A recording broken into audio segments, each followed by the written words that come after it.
Evening, fellas and ladies. Little update on the Fred Henry appreciation build that I've been stumped on. So thought I'd do a video and just kind of let you know what my progress is. As you guys know, I'm building the Revel 70 Chevelle, and I'm kit bashing it with the AMT 67 Chevelle.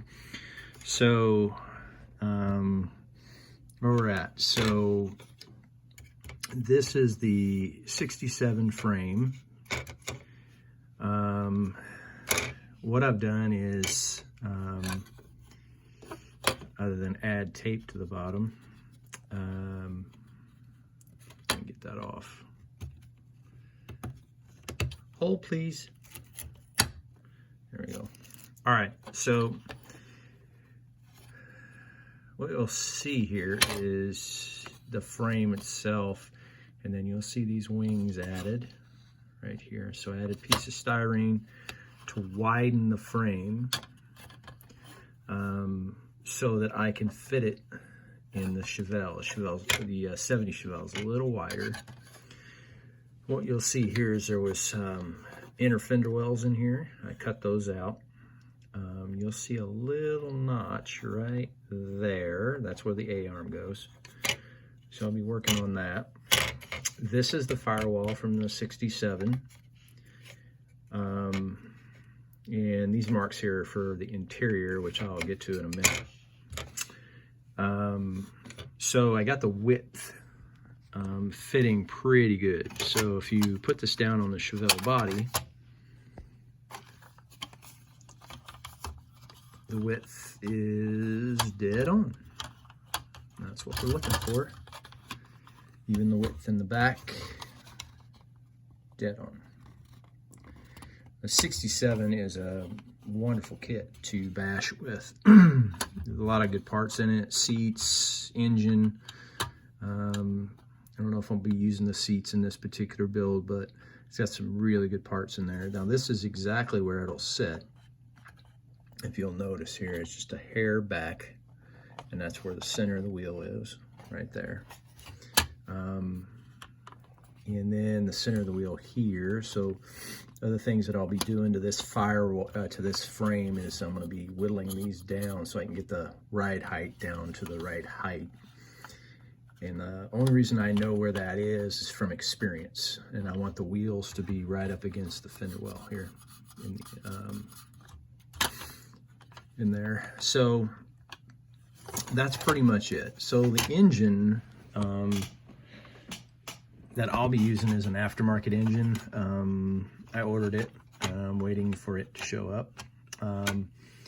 Also, one of the things that I'll be doing is, as you'll notice, I cut all the inner fender well out that was molded in so I can get more room in here, because I want these front wheels down, way down. So these marks are where this firewall rests, and I'll be building a piece, a little card that goes in there that the hood will rest on and give this some sort of clean look in here. What was in here before, the reason I chose to do that is that what was in here before was hood hinge holes, and I'm not going to use the hood hinges that come with the kit. So I wanted to cover those holes up. So basically I cut this out to this little piece right here so that I can clean this up a little bit. So get the frame out. One of the things that I'm struggling with right now, that I'm trying to come up with a solution, is the interior. So this will be the interior. Now this piece right here I cut off.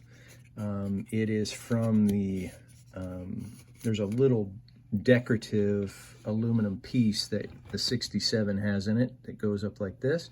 Well, that's too short. So I just cut this piece off, and I'm gonna be putting a piece goes across right here that comes up. These are the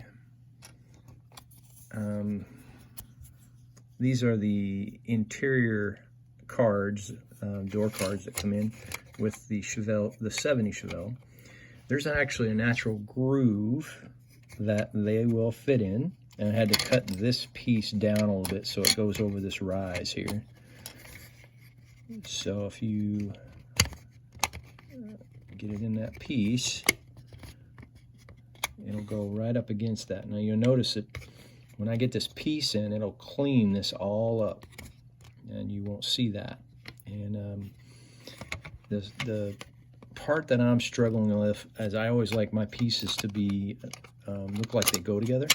When you're scratch building, it's a difficult task to accomplish.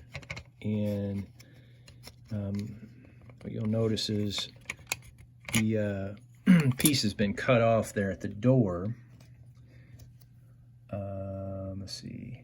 This is that piece that I cut off, and you'll notice it comes to a point. Well, if you look in here, that's not a point.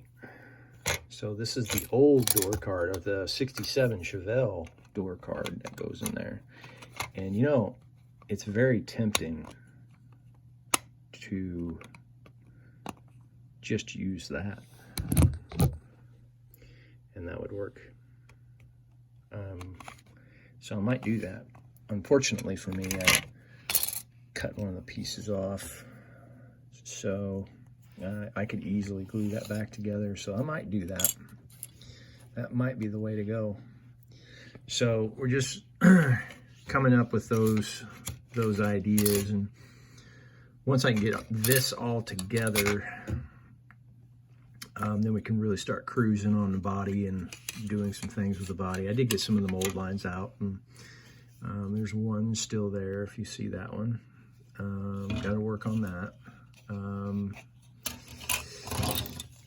When I do my bodies, I get the mold lines out with 600, and then I use this as a filler to basically fill in all the sand lines. I'll go 600, and then I'll go 1,000 on these mold lines, and then I'll do the entire body. What you won't see on my cars, there's things that I don't like on my cars, and they're personal to me. It's kind of silly. This car might be different, but the first thing is you will not see these door handles on my car. I'll shave those off in a minute. The other thing is I take all these off. I don't like those on there. I want a very clean looking body. I'll take all these emblems off. The other thing that I do is I don't put side mirrors on my cars, and I don't put rear view mirrors in my cars. I build mostly Pro Street, and what's behind you doesn't matter. So no rear view mirror. The other thing I like to do is I've been experimenting with glues. You know, I've got the old tester glue, and I've got this glue, and I've got this glue, everybody's favorites, and then I've got this glue. I have found that in my experience with the builds that I do, that